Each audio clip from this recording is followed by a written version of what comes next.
Hello everyone, কেমন আছেন সবাই? আশা করি অনেক ভালো আছেন। তো ভিডিওর মধ্যে কাজ করতে করতে হুট করে মনে হলো যে আপনাদের মাঝে একটা ইফেক্ট সম্পর্কে কথা বলি।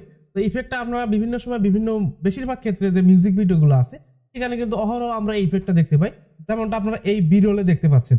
তো আজকে আমরা এই ভিডিওতে দেখবো যে কিভাবে আমরা খুব সহজে এই ধরনের ইফেক্টটা কিভাবে ক্রিয়েট করতে পারি। তো ভিডিও শুরু করার আগে একটি কথা বলে নিচ্ছি, আপনি যদি আমাদের চ্যানেল নতুন হয়ে থাকেন তো please hit the subscribe button, আর যদি অলরেডি সাবস্ক্রাইব করে থাকেন thank you so much. Welcome back. তো দেখতে পাচ্ছেন প্রিমিয়ার প্রো সফটওয়্যারটির মধ্যে আমি একটা প্রজেক্টের মধ্যে এখানে আছি। তো হোটেল রিল্যাক্সের যে প্রজেক্টটা ছিল সেখানে কিন্তু আমি এখানে আছি। তো হুট করে এই বিষয়টা আমার কাছে মনে হলো যে আপনাদেরকে আমি এই বিষয়টা একটু শেয়ার করার চেষ্টা করি। যারা জানেন তারা এই ভিডিওটি স্কিপ করে যেতে পারেন, আর যারা জানেন না তারা একটু কন্টিনিউ করতে পারেন। ওকে, তো আপনাদের বোঝানোর জন্য আমি এখানে একটা ফুটেজ আমি এখানে ইনপুট করে নিচ্ছি। তো আমি এখান থেকে একটা ফুটেজ নিলাম। তো এখান থেকে দেখতে পাচ্ছেন এটা র ফুটেজ কনভার্ট করা র ফুটেজ আর কি। তো আমরা এটার মধ্যে সেই ইফেক্টটা ইউজ করার চেষ্টা করবো। তো সেক্ষেত্রে আমাদের প্রথম কাজ হবে আমাদের একটা অ্যাডজাস্টমেন্ট লেয়ার ক্রিয়েট করে নেওয়া। তো সেজন্য রাইট বাটন ক্লিক করবো, দেন আমরা এখান থেকে নিউ আইটেম থেকে এখান থেকে অ্যাডজাস্টমেন্ট লেয়ার, দেন এখান থেকে ওকে। তাহলে দেখতে পাচ্ছি আমাদের কিন্তু এখানে অ্যাডজাস্টমেন্ট লেয়ার ক্রিয়েট হয়ে যাবে। এখন আমরা কি করবো, আমরা এই অ্যাডজাস্টমেন্ট লেয়ারটি আমাদের যে মিউজিকের যে অংশটুকুর মধ্যে আমরা ইউজ করতে চাই সেই অংশটুকুর মধ্যে নিয়ে গিয়ে ছেড়ে দেবো। তো ধরুন আমরা এক্সাম্পল হিসেবে এই অংশটুকুর মধ্যে আমাদের এই ইফেক্টটা অ্যাপ্লাই করার চেষ্টা করবো। তো সেজন্য আমরা কি করবো, আমরা এখান থেকে আমাদের যে অ্যাডজাস্টমেন্ট লেয়ারটি আছে সেটাই আমরা এখানে ড্র্যাগ করে এনে ছেড়ে দেবো। এখন আমরা যতটুকু ডিউরেশনের মধ্যে আমরা এটাকে অ্যাপ্লাই করতে চাই ঠিক ততটুকু পজিশন পর্যন্ত আমরা নিয়ে এটাকে আমরা এখান থেকে কাট করে দেবো। ওকে, এখান থেকে কাট করে এবং ডিলিট করে দিলাম। তো আমাদের এই যে অংশটুকু আছে এই অংশটুকুর মধ্যে আমাদের যে ইফেক্টটা আছে সেটাকে ইউজ করার চেষ্টা করব। তো এই জন্য আমাদের সরাসরি চলে যেতে হবে ইফেক্টে, দেন আমরা এখানে লিখতে হবে স্টপ লাইট। ওকে, তো দেখতে পাচ্ছেন স্টপ লাইট এখানে লেখার সাথে সাথে স্টপ লেখার সাথে সাথে এখানে কিন্তু বেশ কয়েকটি কিন্তু এখানে প্রিসেট শো করতেছে। তো অলরেডি কিন্তু আমার এখানে কিন্তু কয়েকটা প্রিসেট সেভ করা আছে, কিন্তু আপনাদের কাছে শুধুমাত্র স্টাইলিশের অধীনে স্টপ লাইট এই ইফেক্টটা আপনারা পেয়ে যাবেন। এখন আপনাদের কাজ হবে আপনারা এটা ড্র্যাগ করে এনে এখানে ছেড়ে দেবেন। ওকে, তো ছেড়ে দেওয়ার পর অটোমেটিক দেখতে পাবেন এখানে কিন্তু সেই ইফেক্টটা কিন্তু এখানে অ্যাপ্লাই হয়ে গেছে। এখন কিন্তু কথা হচ্ছে যে মিউজিকের তালে তালে যে ব্যাপারটা একদম স্পিডে যে ব্যাপারটা থাকে, যে প্লাসিং যে ব্যাপারটা, তো সেটা আমরা কিভাবে ক্রিয়েট করব। এটা করার জন্য আমরা এখানে সরাসরি ইফেক্ট কন্ট্রোল প্যানেলে চলে যাব। ইফেক্ট কন্ট্রোল প্যানেলে আসার পর আমরা এখানে যদি একটু লক্ষ্য করি তাহলে দেখতে পাচ্ছি এখানে কিন্তু অনেকগুলো প্যারামিটার আছে। এখন আমরা কি করব, এই প্যারামিটার গুলোকে একটু এদিক সেদিক করে আমাদের যে পজিশন বা এই আমাদের ভিডিও যে ডিউরেশনের মধ্যে যতটুকু দেওয়া দরকার সেই ততটুকু আমরা করার চেষ্টা করব। এখন আমরা কি করব, আমরা এখানে দেখতে পাচ্ছি স্টপ ডিউরেশন পার সেকেন্ড।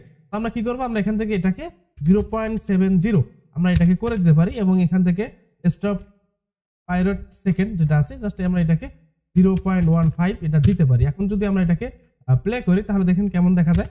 বুঝতে পারছেন এখানে কিন্তু কোনো প্রকার তারতম্য হয়নি, কারণ আমাদের এখানে সেকেন্ডটা বেশি হয়ে গেছে। সেজন্য আমরা এখান থেকে কি করব, 0.07 আমরা এটা যদি দেই, দেখুন ইন্টার বাটনে প্রেস করলাম। এখন যদি এটাকে প্লে করি তাহলে দেখুন ব্যাপারটা এখানে কিন্তু হয়ে গেছে। এখন কথা হচ্ছে এখানে কিন্তু তারপরে কিন্তু পারফেক্ট ভাবে কিন্তু এখানে এই মিক্সিং যে ব্যাপারটা সেটা কিন্তু হয় নাই। এখানে যদি একটু খেয়াল করে দেখেন তাহলে দেখেন এখানে কিন্তু যখন লাইটটা ফ্লিকারিং হচ্ছে তখন কিন্তু এখানে কিন্তু একদম হোয়াইট হয়ে যাচ্ছে, ব্যাপারটা কিন্তু খুব সুন্দর দেখা যাচ্ছে না।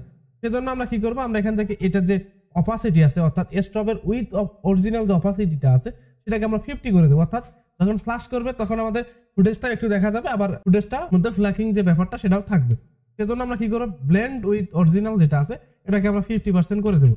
তো ইন্টার বাটন প্রেস করলাম। এখন যদি আমরা দেখি তাহলে দেখেন ব্যাপারটা হয়ে গেছে। এখন কথা হচ্ছে এটাকে আরো জাঁকজমক করার জন্য আমরা এখানে একটা সিনেমেটিক বার ইউজ করতে পারি। তো আমি এখান থেকে অ্যাডজাস্টমেন্ট লেয়ারটি নিলাম, দেন আমি কি করব, আমরা এখান থেকে ইফেক্টে যাব, দেন আমরা এখান থেকে ক্রপ নামে ইফেক্টটা আছে জাস্ট ড্র্যাগ করে নিয়ে আমার উপরে যে অ্যাডজাস্টমেন্ট লেয়ারটি আছে সেখানে দেব। দেন আমরা কি করব, আমরা এখান থেকে যে টপ হয়ে দেবো 10%, দেন আমরা এখান থেকে বটম দেবো 10%। ওকে, তাহলে কিন্তু সিনেমেটিক বারটা এখানে ক্রিয়েট হয়ে যাবে। এখন যদি আমরা এখানে যদি প্লে করি তাহলে ব্যাপারটা দেখেন, এই যে ব্যাপারটা খুব সুন্দর কিন্তু ইফেক্ট এখানে ক্রিয়েট হয়ে গেছে। এখন কথা হচ্ছে আমরা কিভাবে অন্য অন্য কালারগুলো এখানে ইনপুট করব। যেমন বেশিরভাগ ক্ষেত্রে আমরা কিন্তু ব্ল্যাক টাইপের যে প্লাসিং যে ব্যাপারটা সেটা কিন্তু দেখতে পাই। তাই এটার জন্য আমরা কি করব, যে অ্যাডজাস্টমেন্ট লেয়ারটির উপরে আমরা এটাকে অ্যাপ্লাই করেছি এটা সিলেক্ট করার পর আমরা এখান থেকে একটু নিচের দিকে চলে আসবো। আসার পর আমরা দেখতে পাচ্ছি স্টপ কালার। তো আমরা এখানে ক্লিক করার পর এখান থেকে ব্ল্যাক কালার আপনাদের পছন্দসই যে কোনো কালার আপনারা ইউজ করতে পারেন। তো আমরা এখান থেকে ব্ল্যাক দিলাম, দেন ওকে। এখন যদি দেই পেলে দেখুন ব্যাপারটা হয়ে গেছে। এখন কথা হচ্ছে আমরা এটা কিভাবে ড্র্যাগ এন্ড ড্রপ করে এই ব্যাপারটা নিয়ে আসতে পারবো। ওকে, তো এর জন্য আমরা কি করবো, আমরা এখান থেকে রাইট বাটন ক্লিক করবো, দেন আমরা এখানে দেখতে পাচ্ছি সেভ প্রিসেট। দেন আমরা এখানে একটা নাম দিয়ে দিতে পারি। তো আমি এখানে দিয়ে দিলাম 025 এটা দিলাম, দেন আমি এখান থেকে ওকে তে ক্লিক করে দিলাম। তাহলে কি হবে, আমাদের কিন্তু এখানে একটা অ্যাডজাস্টমেন্ট লেয়ারটি যে ইফেক্টটা সেটা কিন্তু সিলেক্ট হয়ে যাবে। এখন যদি আমরা এখান থেকে প্রিসেটে যাই, যেমন 0255 যদি দেই তাহলে দেখতে পাচ্ছি এখানে কিন্তু একটা প্রিসেট শো করতেছে। এখন আমরা কি করবো, আমরা এখানে দেখবো যে আসলে এটা কাজ করে কিনা। তো সেজন্য আগে যে লেয়ারটির মধ্যে আমরা যে ইফেক্ট অ্যাপ্লাই করতেছিলাম সেটাকে আমরা এখান থেকে ডিলিট করে দিচ্ছি। দেখতে পাচ্ছেন এখানে কিন্তু কোনো প্রকার ফিলিগারিং যে ব্যাপারটা সেটা কিন্তু নাই। এখন আমরা কি করবো, জাস্ট আমরা এখান থেকে এটাকে এইভাবে আমরা এখানে যদি ড্রাগ করে এনে ছেড়ে দিই, তাহলে দেখেন ব্যাপারটা এই যে ব্যাপারটা কিন্তু হয়ে গেছে। চাইলে আমরা এখান থেকে বিভিন্ন কালার আমরা এখানে অ্যাড করে দিতে পারি। দেখতে পাচ্ছেন এখানে কিন্তু হয়ে গেছে। এখন কথা হচ্ছে, আমরা কিন্তু অনেক সময় আমার ভিডিওর মধ্যে দেখতে পেয়েছেন যে ইফেক্টের ভিতরে কিন্তু অনেক কিন্তু প্রিসেট এখানে দেওয়া আছে। এখন কথা হচ্ছে, এখন আপনাদের কাছে এই প্রিসেট গুলো নাই, আমরা কিভাবে পাবো? এই তো আপনারা যখন প্র্যাকটিস করতে থাকবেন, কাজগুলো শিখতে থাকবেন, তখন অটোমেটিক এভাবে যখন আপনারা প্রিসেট গুলো সেভ করবেন, তখন অটোমেটিক এগুলো কিন্তু এখানে প্রিসেট আকারে জমা হবে এবং আপনাদের কাজের গতি কিন্তু অনেকটা বাড়িয়ে দিবে এবং সেই সাথে আপনাদের যখন কাজ করবেন খুব দ্রুততার সঙ্গে কিন্তু আপনারা কিন্তু কাজটা করতে পারবেন। তো আশা করি ব্যাপারটা এখানে বুঝতে পারবেন। তো আপনারা পরিশেষে একটি কথাই বলবো, আপনারা যে কাজটি করুন না কেন সেটা একটু সেভে রাখার চেষ্টা করবেন, কারণ আপনারা নতুন, তো সেক্ষেত্রে আপনাদের একটা কালেকশন থাকা দরকার। তো আপনারা যখন দেখবেন এমনও হবে কি, আপনারা যখন কালেকশন করে রাখছেন তখন কিন্তু বছরের পর বছর ওখানে স্টোর হয়ে থাকবে, কিন্তু আপনাদের ইউজ হবে না। হুট করে একদিন দেখা যাবে যে আপনাদের এটা ইউজ হয়। তো এই আশা করি ব্যাপারটা আপনারা এখানে বুঝতে পারবেন। তো এই ছিল আজকের ভিডিও। কেমন লাগলো ভিডিওটি অবশ্যই কমেন্ট করে জানাবেন। দেখা হচ্ছে আর কোনো নতুন কোনো টিউটোরিয়ালে। তো সে পর্যন্ত সুস্থ থাকুন, ভালো থাকুন। আসসালামু আলাইকুম।